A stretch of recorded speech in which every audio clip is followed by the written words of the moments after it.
Muy bien, finalmente, para terminar con el análisis de las funciones reales, vamos a centrarnos en lo que son los intervalos de concavidad y convexidad. Entonces vamos también a dar primero las definiciones. Entonces, una función f es cóncava en un intervalo i. Entonces llamémoslo aquí el intervalo i. Bueno, aquí voy a hacer un bosquejo gráfico de cómo es la característica de una curva cóncava. Entonces, la concavidad es algo así como una parábola, ¿no? Como una parábola hacia arriba. Una curva en este sentido se llama una curva cóncava. Entonces, en este caso, vamos a identificar la característica que tiene una curva cóncava. Entonces, decimos que una función f es cóncava en un intervalo i si para todo punto x en ese intervalo sus rectas tangentes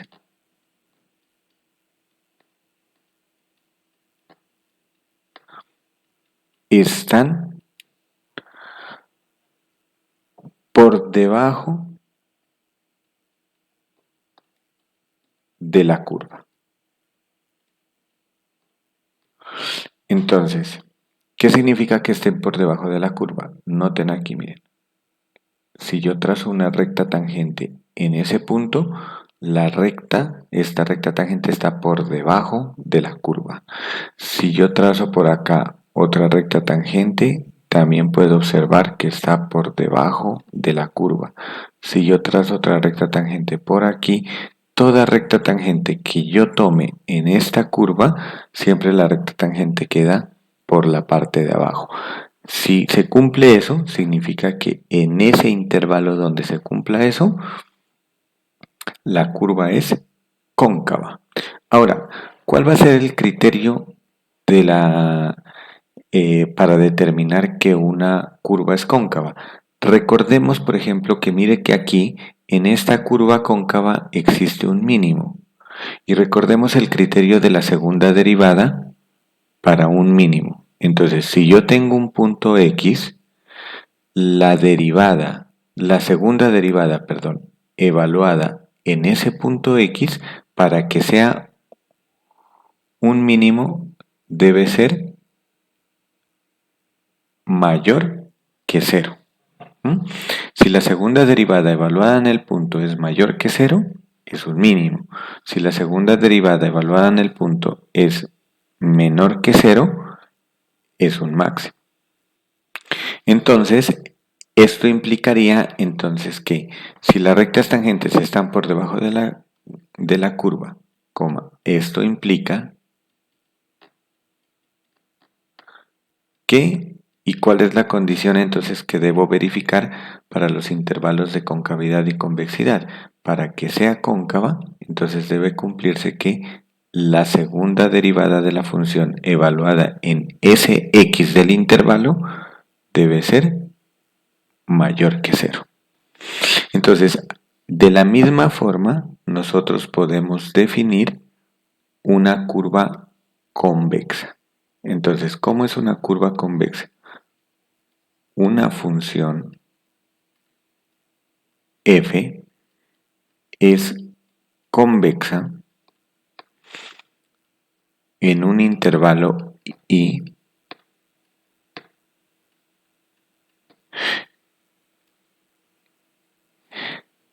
si para todo x en ese intervalo i sus rectas tangentes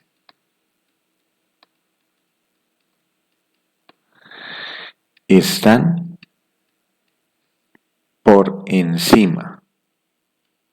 por encima de la curva.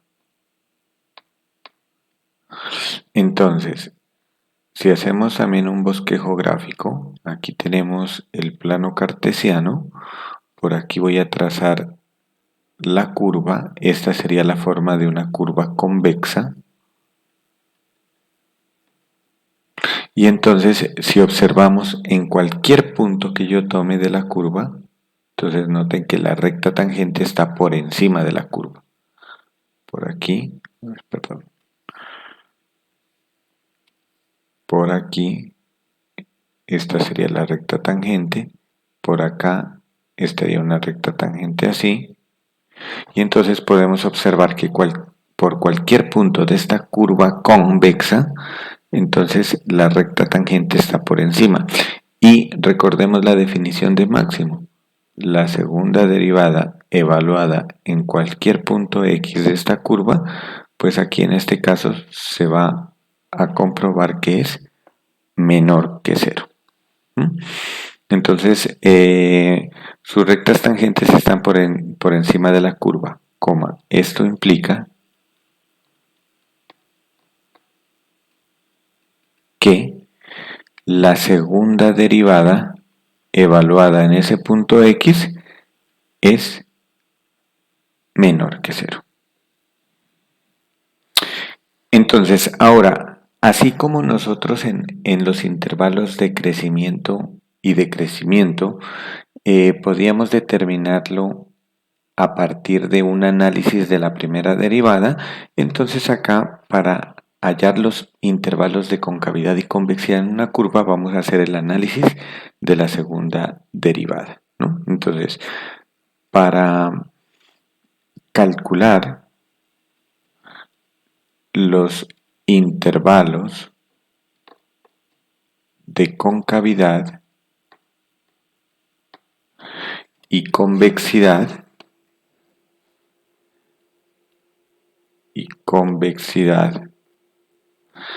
en una función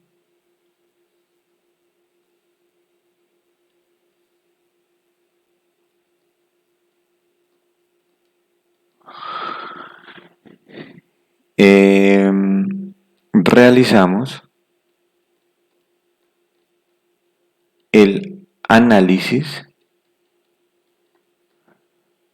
de la segunda derivada.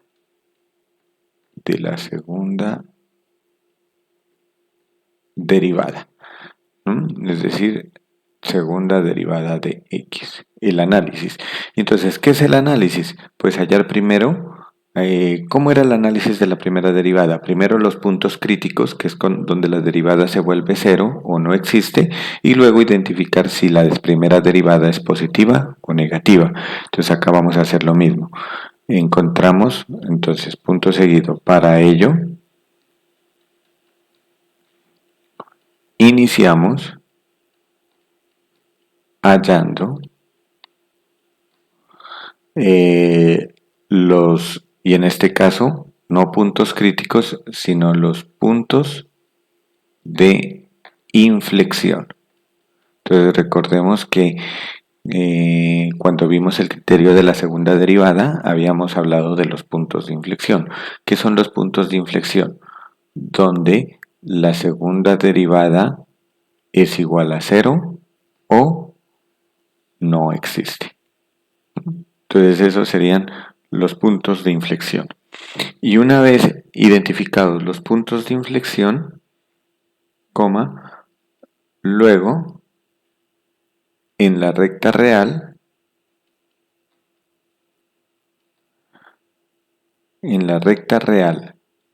teniendo en cuenta estos puntos,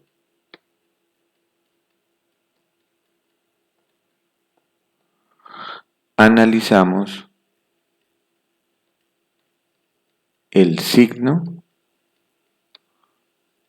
de la segunda derivada.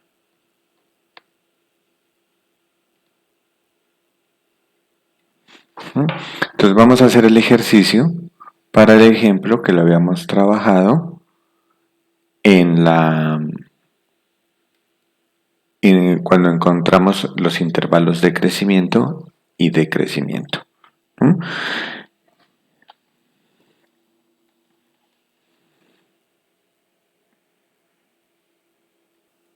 Entonces, para esta función de grado 4 que habíamos analizado anteriormente, a la cual hasta el momento ya se le ha encontrado máximos, mínimos, intervalos de crecimiento, decrecimiento, y ahora vamos a identificar primero puntos de inflexión y luego los intervalos de concavidad y convexidad. Para ello necesito calcular la primera y segunda derivada. Primera derivada, 4x a la 3 más 6x a la 2 menos 6x menos 4. Y la segunda derivada es 4 por 3, 12x al cuadrado, más 6 por 2, 12x menos 6. Esta sería la segunda derivada de esta función. Entonces vamos primero a calcular los puntos de inflexión. Entonces, puntos de inflexión. Los puntos de inflexión es donde la segunda derivada se vuelve cero o no existe. En este caso, únicamente la segunda derivada se puede volver cero. Entonces me quedaría 12x cuadrado, bueno, voy a colocarlo con otro color, 12x al cuadrado más 12x menos 6 igual a 0. Vamos a resolver esta ecuación cuadrática. Entonces, para resolver esta ecuación cuadrática voy a dividir todo entre 6 porque veo que son múltiplos de 6 los coeficientes.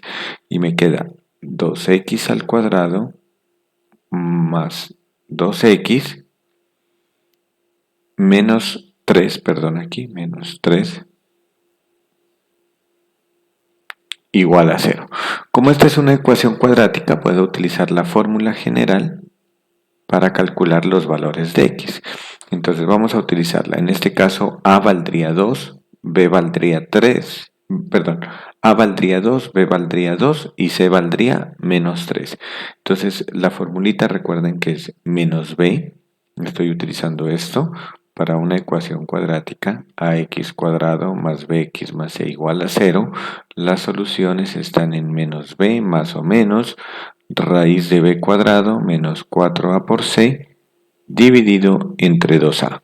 Entonces vamos a utilizar la esa y me quedaría menos 2 más o menos la raíz cuadrada de b al cuadrado, que sería 2 al cuadrado 4, menos 4 por 2 y por menos 3, dividido entre a, que sería 2 por 2. Entonces vamos a simplificar. Esto me daría 4. Aquí menos por menos es más. 4 por 2, 8. 8 por 3, 24. Y esto me daría sobre 4. Esto es menos 2 más o menos raíz cuadrada de 28 dividido entre 4. Este 28 lo puedo expresar como 7 por 4. Y 4, la raíz de 4 sería 2 y me quedaría multiplicada con el raíz de 7 dividido entre 4. Entonces, por lo tanto, puedo factorizar un 2 y simplificarlo con el de abajo. Entonces me quedaría menos 1 más o menos raíz de 7 dividido entre 2. Es decir, que tenemos dos valores de inflexión, dos puntos de inflexión. El un punto de inflexión está en la componente menos 1 menos raíz de 7 dividido entre 2, y el otro punto de inflexión, x sub 2 barra, es menos 1 más raíz de 7 dividido entre 2. De una vez a sacar los valores en y para esta. Entonces tenemos aquí tenemos entonces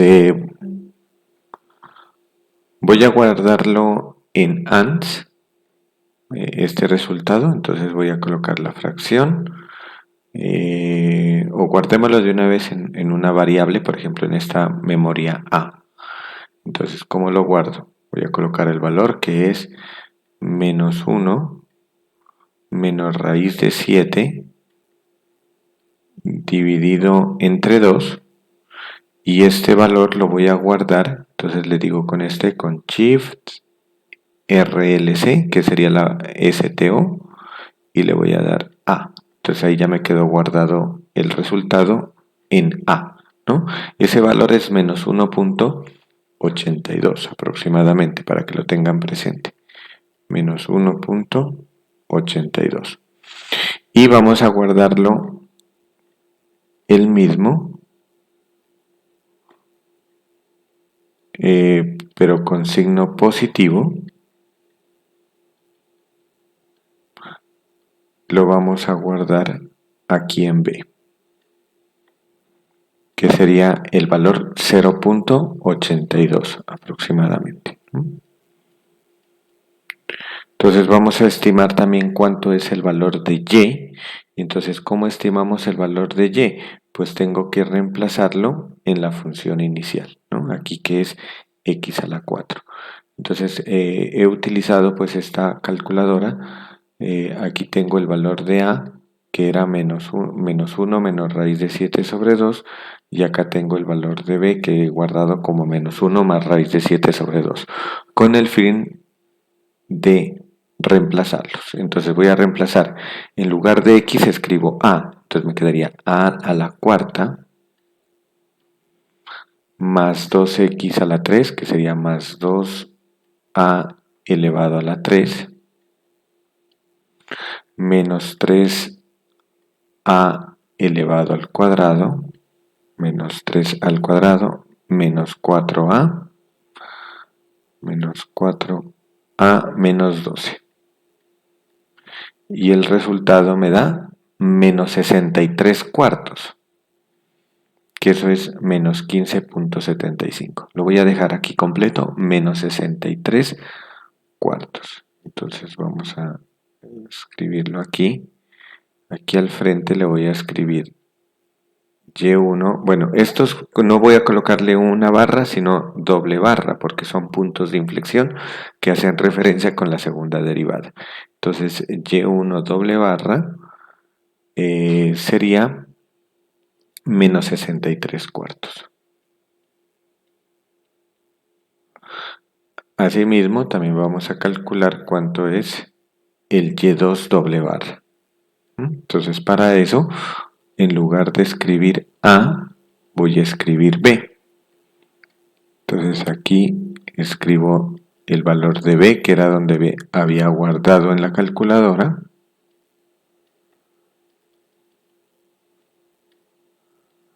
Entonces, siempre tomen ustedes cuando tengan números irracionales todo el número. ¿Por qué así? Porque cuando uno hace aproximaciones, el resultado les cambia. Entonces también les da menos 63.4. Entonces aquí también da menos 63.4. Entonces con eso concluimos que esta función tiene dos puntos de inflexión. Entonces, dos puntos de inflexión que los voy a llamar is1 y 2. Entonces, el punto de inflexión 1 es la coordenada menos 1 menos raíz de 7 sobre 2, menos 63 cuartos, y el otro punto de inflexión es la coordenada menos 1 más raíz de 7 sobre 2, menos 63 cuartos. Ahora, vamos ahora con el análisis del signo de la segunda derivada. Entonces, análisis de la segunda derivada.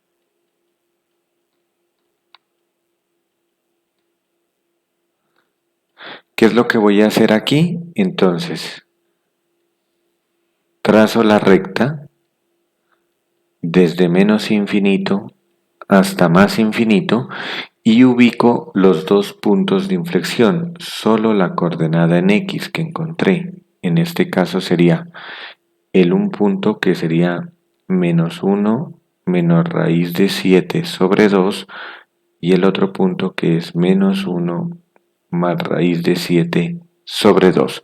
Y lo que vamos a hacer es identificar cómo es el signo de la segunda derivada aquí. Entonces, voy a empezar, por ejemplo, con una que como aquí tengo menos 1 menos raíz de 7 sobre 2, que es menos 1.82 aproximadamente, y el otro es 0.82, entonces yo podría tomar como, por ejemplo, un punto aquí intermedio que sería el 0. Entonces, si yo tomo el 0 ahí y lo reemplazo en la segunda derivada, me doy cuenta que al reemplazarlo aquí en la segunda derivada, el x por 0 me da menos 6, es decir, que el resultado es negativo. Ustedes pueden comprobar que si toman un valor mayor a menos 1 más raíz de 7 sobre 2, que es 0.82, por ejemplo, podrían tomar el 1 o el 2 o el 3 o el 4, ustedes pueden comprobar que les da positivo. Y si ustedes toman un valor más pequeño de menos 1 menos raíz de 7 sobre 2, que eso es menos 1.82, podrían tomar el menos 2, el menos 3, el menos 4, el menos 10, cualquiera. Ustedes pueden comprobar también que la segunda derivada evaluada ahí les da positivo. Y entonces tenemos que voy a señalar los intervalos donde me dio mayor que 0. Entonces me dio en este intervalo de aquí. Y donde más en el intervalo, en los intervalos extremos, me dio que la segunda derivada es mayor que 0. Y en este intervalo del centro es que me dio negativo. Entonces recordemos que una curva es cóncava cuando la segunda derivada es positiva y es convexa cuando la segunda derivada es negativa. Entonces, por lo tanto, podemos concluir que, por lo tanto, f de x es. Entonces, ¿dónde es cóncava? Entonces, cóncava dijimos que era, recuérdelo, cóncava es mayor que 0. Entonces, ¿dónde es mayor que 0? ¿En qué intervalo es mayor que 0? En los que están señaladas en color magenta. Entonces sería de menos infinito hasta menos 1 menos raíz de 7 sobre 2 unión de menos 1 más raíz de 7 sobre 2, más infinito. ¿Y dónde es convexa? Entonces, convexa es de menos 1 menos raíz de 7 sobre 2 hasta menos 1 más raíz de 7 dividido entre 2. Esos serían los intervalos, entonces, donde la curva es cóncava y donde es convexa. Podemos verificarlo en GeoGebra. Entonces vamos a verificar. Aquí tenemos la gráfica. Entonces voy a insertar los puntos de inflexión que habíamos encontrado, que era menos 1 menos raíz de 7 sobre 2.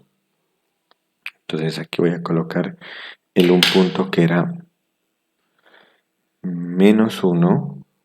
A ver, voy a colocar otro paréntesis para colocar el numerador. Menos 1 menos raíz de 7, todo esto sobre 2, coma, menos 63 cuartos, creo que, ¿no? A ver, verifiquemos, era menos 63 cuartos, sí.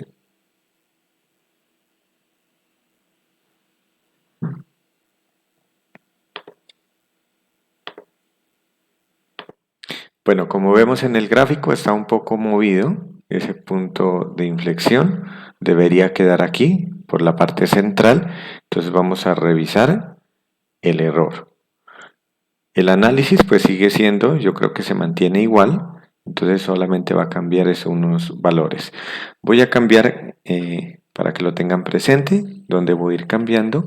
Entonces aquí estaría el error, que recordemos que estábamos dividiendo entre 6 y al dividir este entre 6 me daría 1. Entonces aquí vamos a cambiarlo por 1. Voy a colocar otro color para que tengan en cuenta dónde estoy haciendo los cambios. Entonces aquí como cambia por 1, entonces el valor de C también cambiaría por menos 1. Y al cambiar aquí por menos 1, entonces acá no me quedaría más 24, sino que me quedaría más 8. Y al cambiar aquí ya no me quedaría 28, sino que me quedaría 12. 8 más 4, 12. 12 es 4 por 3, por lo tanto sería 2 veces raíz de 3. Entonces no sería 7 aquí, sino 3. Y por lo tanto, entonces tengo que cambiar todo donde yo vea 7, voy a mirar como un 3. Entonces voy a borrar donde tengo el 7.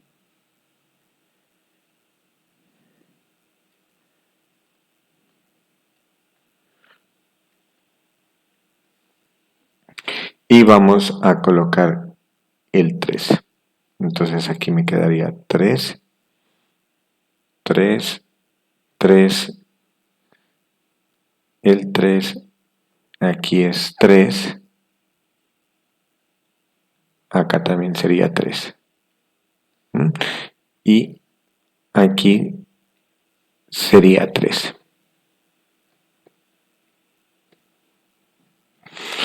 Muy bien, entonces obviamente aquí nos va a cambiar el resultado. El resultado sería...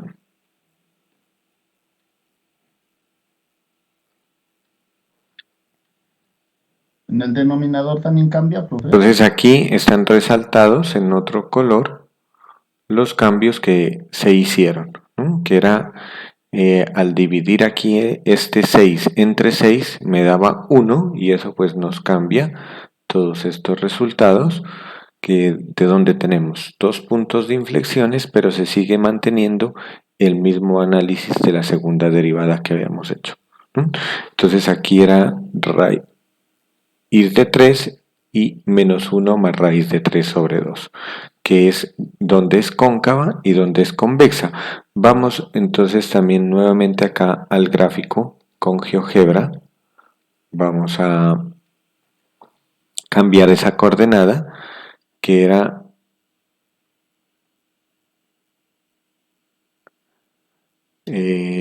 raíz de 3 y el valor en Y habíamos dicho que era menos 55 sobre 4.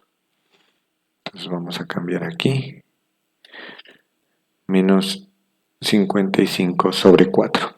Y efectivamente, perdón, aquí tenemos el primer punto de inflexión que lo había llamado I1.